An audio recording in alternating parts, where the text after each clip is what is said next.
ବୋଉ କୁଆଡେ ଗଲେ? ବୋଉ ତ 2 ମାସ ହେଲା ଛାଡ଼ି ଯାଇଥିଲା ପୁଣି ବୋଉ କୁଆଡେ ହେଲା ହଉଥିଲା କହୁଛି ବା ବଡ଼ ପୁଅ କତିରେ ରହିବ ବୋଲିକା ଆଉ ପୁଣି ବୋଉ କୁଆଡେ ଗଲା କହୁଛ?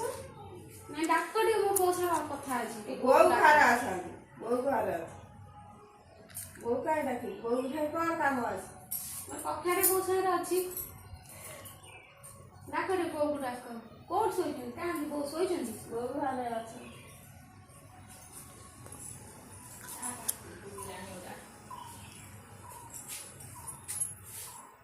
ମୁଁ ଆଇଛି। କିଏ ମତେ ଚିହ୍ନି ପାରୁନି ମୁଁ କିଏ?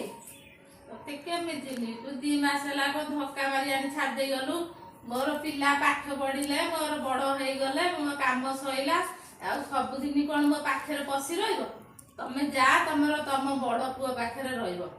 ତୁ ତ ଆଣିକି ପିଲା ଯେମିତି ବଡ ହେଇଗଲେ ଯେମିତି ତୋ କାମ ଧନ୍ଦା ସଇଲା ସବୁ ତୁ ତ ଗଣ୍ଡା ଗ୍ୟାସରେ ଫୁଟେଇବି ଖାଇବି ତମ ସେବା କିଏ କରିବ? ତମକୁ କିଏ ଗାଧୁଆ ପାଧୁଆ କରିବ? କିଏ ତମ ଖାଇବା ଯତ୍ନ ନବ?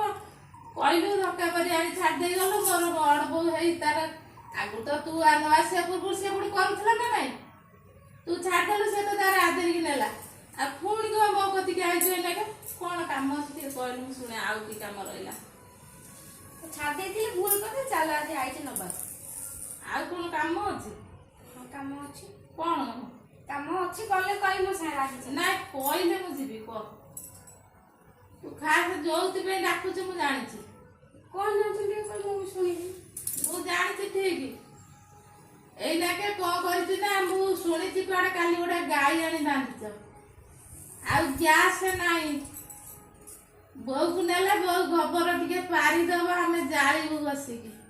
ପତର 2ଟା ବାରିଘରୁ ଡାଙ୍ଗ କୁଟା ଗୋଟେଇ ଆଣିବା ଆମେ ଜାଳିବୁ ବସିକି। ଏଇଥିପାଇଁ ଆଣିଛୁ? ତମରି ପୁଅ ଖାଇବେ ନା ଆଉ କିଏ ଖାଇବେ? ଆମରି ପୁଅ ଖାଇବେ। ତମରି ମା ଯେତେବେଳେ ତମ ପାଖରେ ଖାଉଥିଲା ସେତେବେଳେ ତ କହୁନଥିଲା ଭାଗବାଟ କରି ଛାଡ଼ି ଦେଇଗଲ ବଡ ପୁଅ କତିରେ। ସେ ବଡ ପୁଅ ତାଙ୍କର ତ ପୁଣି କର୍ତ୍ତବ୍ୟ ଅଛି। ହଉ ତାଙ୍କ କର୍ତ୍ତବ୍ୟ ସେ କରିବେ। ସିଏ ବି ମୋ ପୁଅ ବି କହିଛି ମୋ ମା ବଞ୍ଚିଥିବା ଯାକେ ମୁଁ ସମ୍ଭାଳିବି। ସେ ଯଦି ଛାଡ଼ି ଦେଇଗଲେ ଆଉ ଆସିବେନି ନବାକୁ। ଆଉ ସାନ ପୁଅ ମତେ ପଠେଇଛନ୍ତି କି ଆଉ ପୁଅକୁ ନେଇକି ଆସିବି ଚାଲ।